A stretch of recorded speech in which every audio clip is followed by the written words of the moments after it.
I bought myself a mini e-bike. The reason why I chose this one is that theoretically, this should be small enough to fit in my tiny car.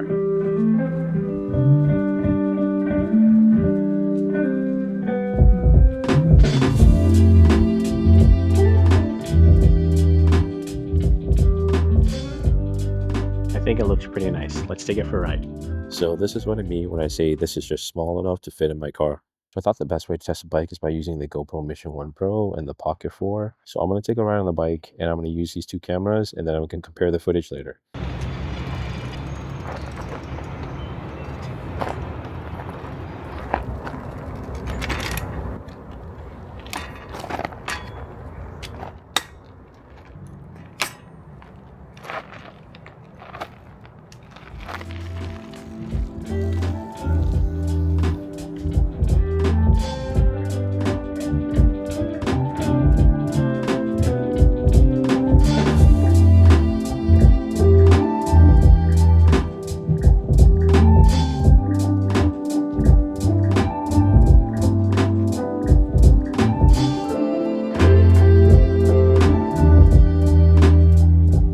So this little mini bike here is called the GoTrax Nano.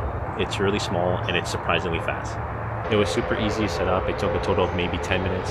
So right now I'm filming everything on the DJI Pocket 4 and the GoPro Mission 1 Pro. Also, I'm not going to wear any mics, so all the audio that you're going to be hearing is going to be coming out of the Pocket 4 and also the GoPro Mission 1 Pro. So the bike also comes with two sets of keys. It doesn't have a speedometer though, but it does have power levels. Also for the key, when you turn it once, that's how you turn it on. When you turn it twice, that's when you turn on the front and back lights.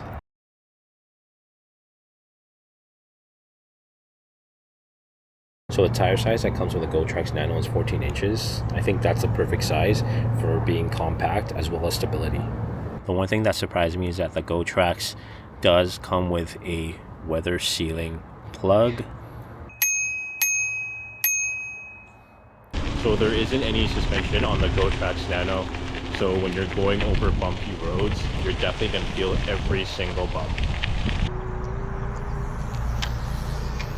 Also, how are you guys liking the picture coming out of the Pocket 4 as well as the GoPro Mission 1 Pro? Now I'm going to try some slow-mo shots with these two cameras.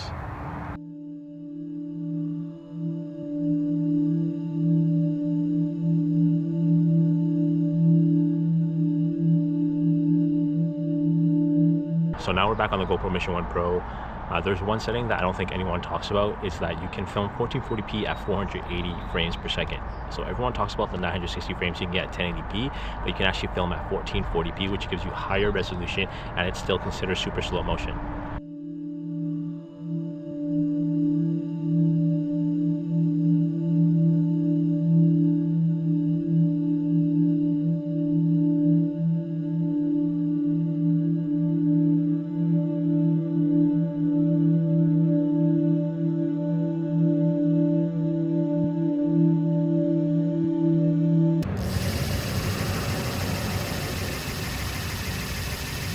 So just a little side note for the GoPro Mission 1 Pro is that if you have the non-pro version, your frame rates cap out at 120 frames at 4K. So the GoTrax Nano has a 250 watt rear hub motor. Max speed it goes is 15.5 miles per hour or 25 kilometers per hour.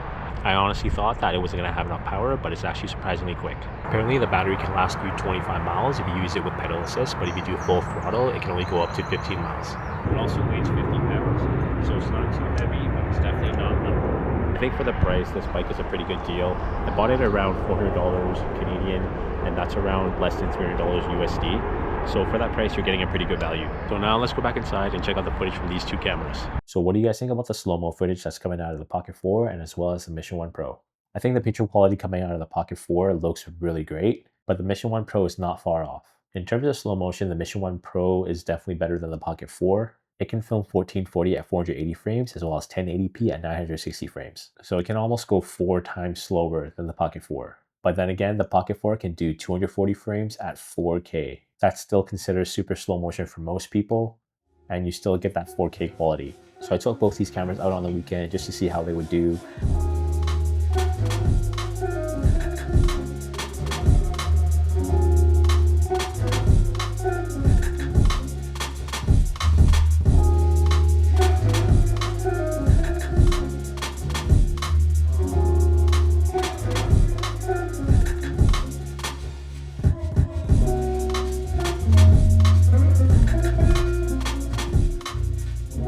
the GoPro's close focusing is not great. So for example, if you're someone who travels a lot and you want to get this as a travel camera and you film food content or you like to film what you eat, the close focusing on this is not great for that. For example, let's say pretend this is a food item and you're trying to film it. You have to position this camera at least 3 feet away in order to get that in focus, which is definitely not ideal if you want to be discreet. Also, at the time when you're filming, it might look like everything's in focus on the screen here, but it's not. So you have to make sure you're at least 2.5 to 3 feet away. So that's the one thing that can't compare to the Pocket 4 is the close focusing. So another thing to add on the close focusing is that this is not going to be great for vlogging as well for the people who like to vlog. Comparing to the Pocket 4 that has autofocus, it definitely just works better for that case.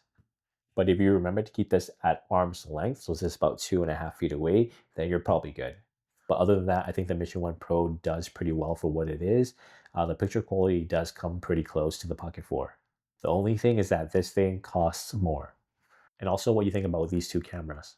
If you enjoyed the video, you can give me a like and subscribe. Until the next one, peace.